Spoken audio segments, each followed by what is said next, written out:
আসসালামু আলাইকুম ছোট বড় ভাই ও বোনেরা। তো আজকে কিন্তু আমি আমাদের বাসার থেকে শহরে যাচ্ছি একটা কাজে। তো কি কাজ পরে বলবো।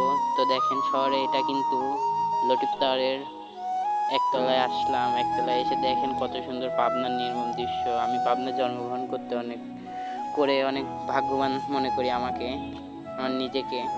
তো দেখেন এটা কিন্তু রবিউল মার্কেটের চলে আসলাম।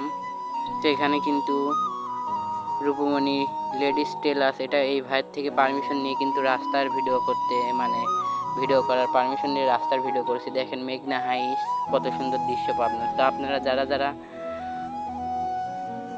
কাপড় তাপড় সেলাই করতে চান তারা অবশ্যই কিন্তু রূপমণি টেলার্সে আসবেন। ভাইয়া কিন্তু অনেক ভালো মানুষ, দেখেই বোঝা গেল ভাইয়ের কথাবার্তা অনেক ভালো বড় ভাইয়ের।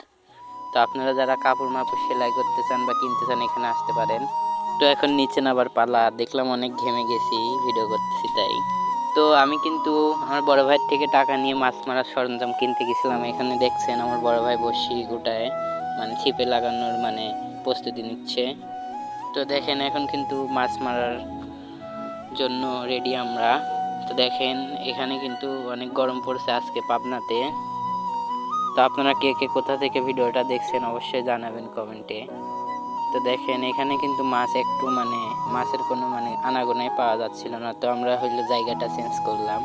তো দেখতে পাচ্ছেন এই জায়গায় কিন্তু মাছ ধরার জন্য এসে পড়ছি।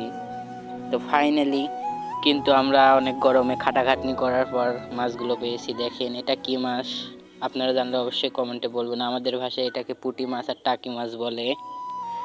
সবাই ভালো থাকবেন, সুস্থ থাকবেন। আল্লাহ হাফেজ, আসসালামু আলাইকুম।